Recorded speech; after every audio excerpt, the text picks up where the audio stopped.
கொடைக்கானலில் சுமார் பல அடி தூரத்திற்கு நிலப்பிளவு ஏற்பட்ட இடத்தில் புவியியல் வனத்துறையினர் நேரில் ஆய்வு மேற்கொண்டனர். இது தொடர்பான விரிவான தகவல்களை தருகிறார் செய்தியாளர் கார்த்திக்.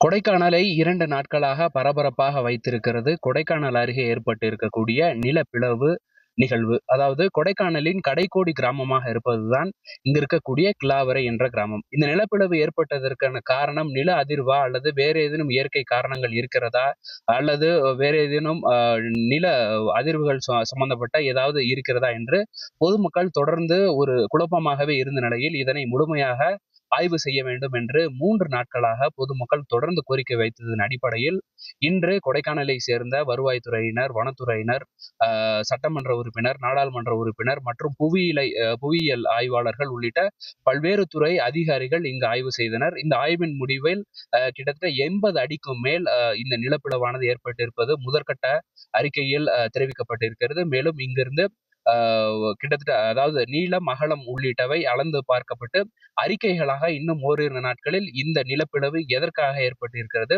இதன் அடிப்படையில் முன்னெச்சரிக்கை நடவடிக்கைகள் மேற்கொள்ளப்படும் என்று இங்கு சோதனையிட்ட சட்டமன்ற உறுப்பினர் மற்றும் நாடாளுமன்ற உறுப்பினர்கள் தெரிவித்திருக்கிறார்கள். தொடர்ந்து இந்த கிராம மக்களுக்கு குடிநீரும் விரைவில் கொடுக்கப்படும், அதற்குண்டான நடவடிக்கையும் விரைவில் எடுக்கப்படும் என்றும் கூட அவர்கள் தெரிவித்திருக்கிறார்கள். சன் செய்திகளுக்காக கொடைக்கானலிலிருந்து கார்த்திக். உடனுக்குடன் செய்திகளை தெரிந்து கொள்ள சன் நியூஸ் பெல் ஐகானை கிளிக் பண்ணுங்க.